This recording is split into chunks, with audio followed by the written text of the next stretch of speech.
നസീസ് ആർക്കൈവ്സിൻ്റെ ഒരു ബിരിയാണി വീഡിയോയിലേക്ക് എല്ലാവർക്കും സ്വാഗതം. എല്ലാവരും സുഖമായിട്ടിരിക്കുകയെന്ന് വിചാരിക്കുന്നു.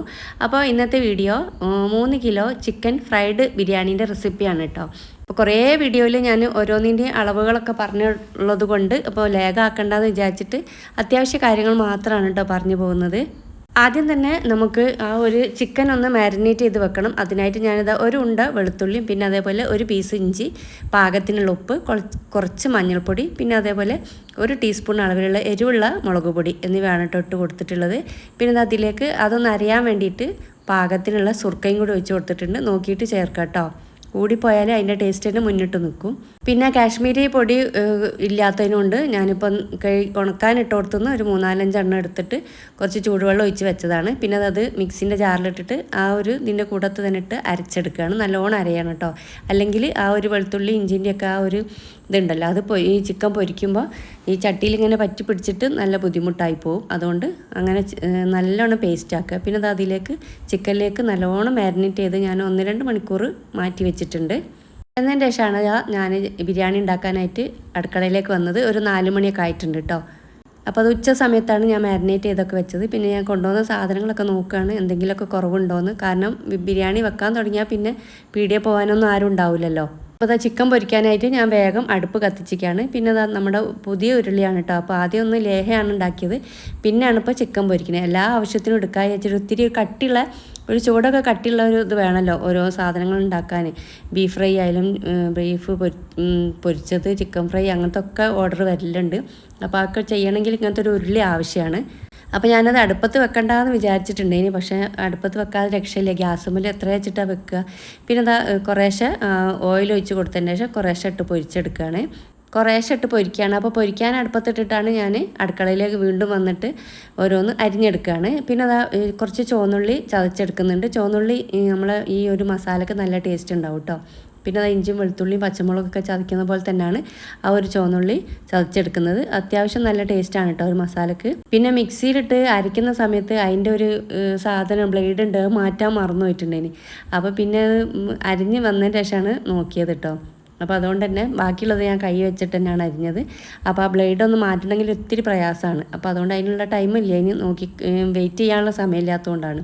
പിന്നെ ആദ്യം തന്നെ ഞാൻ ആ കൈ കൊണ്ട് അരിഞ്ഞ ഉള്ളിയിട്ട് വയറ്റി ഏകദേശം ഒന്ന് ആകുന്ന സമയത്ത് ആണ് ഞാൻ മിക്സിയിലിട്ട് ഒന്നായിട്ട് അരിഞ്ഞു പോയതുണ്ടല്ലോ, കുറച്ച് കൂടുതലായിട്ട് പോയത്, അത് ചേർത്തിട്ട് വയറ്റി കൊടുത്തത്. പിന്നെ ആവശ്യത്തിന് കുറച്ചും കൂടി ഓയിൽ ചേർത്ത് കൊടുത്തിട്ടുണ്ട് ഇനി. അപ്പോൾ ചിക്കൻ പൊരിച്ച ആ ഒരു അതിൽ തന്നെ നമ്മൾ ഈ ഒരു മസാല ഉണ്ടാക്കാനും കൂടി ശ്രദ്ധിക്കുക കേട്ടോ. അപ്പോൾ അതാകുമ്പോൾ അതിലത്തെ മസാലകളൊക്കെ നമ്മൾ ഈ ഉള്ളിയിലേക്ക് പിടിച്ചോളും. പിന്നെ തക്കാളിയാണ് ചേർത്ത് കൊടുക്കുന്നത്. പിന്നെ പാകത്തിനുള്ള കറിവേപ്പിൻ്റെ ഇല, കുറച്ച് വലിയ കറിവേപ്പിൻ്റെ ഇല ആയതുകൊണ്ടാണ് മുറിച്ചിട്ട് കൊടുക്കുന്നത്. പിന്നെ ഈ വെളുത്തുള്ളി, ഇഞ്ചി, ചുവന്നുള്ളി ഇതൊക്കെ ചതച്ചത് പാകത്തിന് ചേർത്ത് കൊടുക്കുന്നുണ്ട്. അപ്പോൾ അത് നല്ലോണം ഒന്ന് വഴറ്റിയെടുക്കുകയാണ് കേട്ടോ. അപ്പോൾ നല്ല രീതിയിൽ തന്നെ തീ ഓവറായിട്ട് കത്തണ്ട ഈ ഒരു സമയത്ത് പാകത്തിന് തീ കത്തിയാൽ മതി, അല്ലെങ്കിൽ അത് അടിയിൽ പിടിക്കാൻ സാധ്യതയുണ്ട്. പക്ഷേ അടിയിലൊന്നും പിടിക്കുന്നൊന്നുമില്ല കേട്ടോ. ആ പൊരിച്ചതിൻ്റെ കുറച്ച് അടി പിടിച്ചതൊക്കെ നമ്മൾ ഉള്ളി ഇട്ടപ്പോൾ തന്നെ സെറ്റായി കിട്ടിയിട്ടുണ്ട്. പിന്നെ അതിലേക്ക് 2 ചെറുനാരങ്ങ നീരാണ് ചേർത്ത് കൊടുക്കുന്നത്. ആവശ്യത്തിന് പുളി വേണം, തൈരിന് ഓവർ പുളിയൊന്നും ഉണ്ടാവില്ലല്ലോ. പിന്നെയാണ് ഞാൻ ഈ ഒരു പച്ചമുളക് ചതച്ചത് ചേർത്ത് കൊടുക്കുന്നത്. ആവശ്യത്തിനുള്ള എരിവുണ്ട് കേട്ടോ. അപ്പോൾ ഒരുപാട് എരിവുള്ളതും ആവണ്ട, എരിവ് തീരെ ഇല്ലാത്ത പച്ചമുളക് ഉണ്ടാവും, അത് നോക്കിയിട്ട് എടുക്കണേ. പിന്നെ അതും കൂടി ഇട്ട് കൊടുത്തിട്ട് നല്ലോണം ഒന്ന് വഴറ്റിയെടുക്കുകയാണ്. അപ്പോൾ അത്യാവശ്യം ആ ഉള്ളി മസാലയൊക്കെ റെഡിയായി വരണം. അപ്പോഴേക്കും നമ്മൾ മസാലപ്പൊടികളായിട്ടുള്ള ഈ ബിരിയാണി മസാല, പിന്നെ അതേപോലെ കുരുമുളക് പൊടി, വലിയ ജീരകം പൊടിച്ചത്, മഞ്ഞൾപ്പൊടി എന്നിവ കൂടിയൊക്കെ കൂടി അതൊക്കെ ഇട്ട് കൊടുത്തിട്ട് അതിൻ്റെ പച്ചമണം ഒന്ന് മാറുന്ന വരെ ഒന്ന് നല്ലോണം ഒന്ന് ഇളക്കി കൊടുക്കുന്നുണ്ട്. സാധാരണ ബിരിയാണി മസാല ഞാൻ വീട്ടിലുണ്ടാക്കലാണ് കേട്ടോ. അപ്പോൾ പെട്ടെന്നൊരു ഓർഡർ വന്നതിനെ കൊണ്ട് എൻ്റെ കയ്യിൽ തീർന്നു പോയിട്ടുണ്ട്. ഇനി സാധനമൊക്കെ വാങ്ങിയിട്ടേ ഉള്ളൂ, പൊടിച്ചായി വരണം. അപ്പോൾ പിന്നെ ഞാൻ കടയിൽ നിന്ന് തന്നെ വാങ്ങി, അതുകൊണ്ടാണ് അത്ര ഒരു മഞ്ഞ കളറ്. അതുകൊണ്ട് ഒരു സേഫ്റ്റി കുറവ് തോന്നിയപ്പോൾ ഞാൻ കുറച്ചധികം തന്നെ ഗരം മസാല ഇട്ട് കൊടുത്താണ്. ബിരിയാണി മസാല ഇടുമ്പോൾ ഗരം മസാല അത്ര തോനെ ആവശ്യമില്ല. പിന്നെ അതിലേക്ക് പാകത്തിനുള്ള തൈരും ചേർത്ത് കൊടുത്തിട്ടുണ്ട്. കുറേ ബിരിയാണീൻ്റെത് അളവുകൾ സഹിതം ഞാൻ 1 കിലോൻ്റെ 2 കിലോൻ്റെ 3 കിലോൻ്റെ ഒക്കെ ഇഷ്ടംപോലെ ഇട്ടിട്ടുണ്ട് കേട്ടോ. ഓരോ type biryani, chicken biryani, beef ബിരിയാണിയൊക്കെ. അപ്പോൾ അതുകൊണ്ടാണ് ഇതിൽ കറക്റ്റ് അളവ് പറയാത്തത് കേട്ടോ. പിന്നെ ഞാൻ നേരത്തെ പൊരിച്ച് വെച്ചിട്ടുള്ള ആ ഒരു ചിക്കൻ ഇതിലേക്ക് ചേർത്ത് കൊടുക്കുകയാണ്. അപ്പോൾ അതൊന്നായിട്ട് എനിക്ക് ഏറ്റവും ഇഷ്ടം ചിക്കൻ പൊരിച്ച് വെക്കുന്നതിനെക്കാട്ടും ഇഷ്ടം സാധാ ദം ബിരിയാണി വെക്കാനാണ് കേട്ടോ. അപ്പോൾ ചിക്കൻ ദം ബിരിയാണിനോട് എനിക്ക് അത്ര വലിയ താല്പര്യമില്ല, പക്ഷേ എൻ്റെ മോളുണ്ടാക്കുന്ന ഈ ചിക്കൻ ഫ്രൈ ബിരിയാണി എനിക്ക് ഭയങ്കര ഇഷ്ടമാണ് കേട്ടോ. അതൊരു പ്രത്യേക ടേസ്റ്റാണ്. പക്ഷേ നമ്മളാരും ഹെൽപ്പ് ചെയ്യരുതോ, അവൾ ഒറ്റയ്ക്ക് ഉണ്ടാക്കുന്ന ബിരിയാണിയാണ് എനിക്കിഷ്ടം. നല്ല ടേസ്റ്റാണ് കേട്ടോ. ഓള് ക്ഷമയോടുകൂടി കുറേ സമയം എടുത്തിട്ടാണ് ആ ബിരിയാണി ഉണ്ടാക്കുക. പെട്ടെന്നൊന്നും അങ്ങനെ വിശപ്പിൻ്റെ ആ ഒരു സമയത്തൊന്നും കിട്ടൂല കേട്ടോ, പക്ഷേ കിട്ടുമ്പോൾ നല്ല ടേസ്റ്റുമാണ്. പിന്നെ നല്ലോണം ഇളക്കി യോജിപ്പിച്ച് കൊടുത്തതിന് ശേഷം നമ്മുടെ കയ്യിലുള്ള ആ ഒരു മല്ലിയിലയും പുതിനയും കുറച്ച് അധികം തന്നെ എടുക്കണം കേട്ടോ. മല്ലിയില പുതിനയും കുറച്ച് എടുക്കണം. ഒരുപാടായി മല്ലിയിലേനെക്കാട്ടിയും കൂടുതൽ പുതിനായി പോകും വേണ്ട.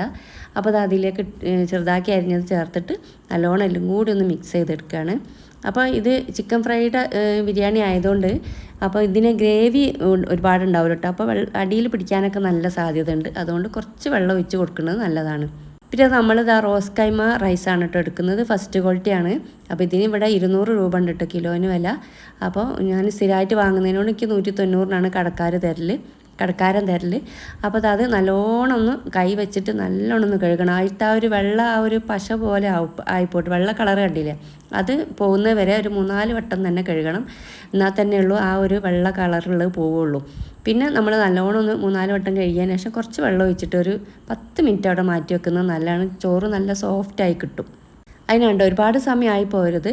പിന്നെ കഴുകണതിൻ്റെ മുന്നേ പുതിർത്തും ചെയ്ത് കഴുകി കഴിഞ്ഞിട്ടാണ് കേട്ടോ പുതിർത്തേണ്ടത്. നല്ലോണം കഴുകിയിട്ട് പുതിർത്തണം, അല്ലാതെ നമ്മൾ വെള്ളം ഒഴിച്ചിട്ട് പിന്നെ കഴുകരുത്.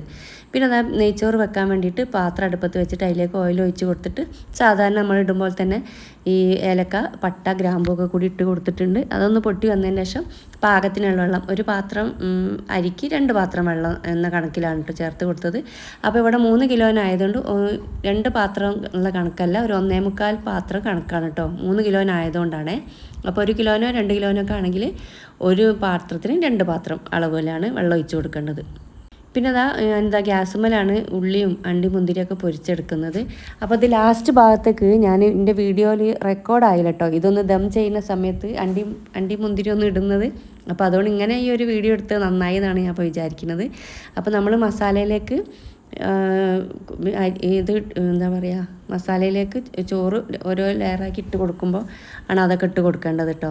പിന്നെ അപ്പോഴേക്കും വെള്ളം തിളച്ച് വന്നിട്ടുണ്ട്. അതിലേക്ക് ഞാൻ ഒരു 4-5 പച്ചമുളക് ചേർത്തിട്ടുണ്ട്. ആ റൈസിന് ഒത്തിരി ഒരു ടേസ്റ്റ് കിട്ടാൻ വേണ്ടിയിട്ടാണ് കേട്ടോ അങ്ങനെ ചേർക്കുന്നത്.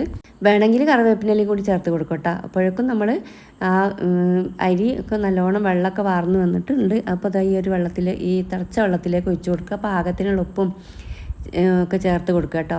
പിന്നെ മസാലക്ക് വേറൊരു ടേസ്റ്റും കൂടി വരാൻ വേണ്ടിയിട്ട് RPG കുറച്ച് ചേർക്കുന്നുണ്ട്.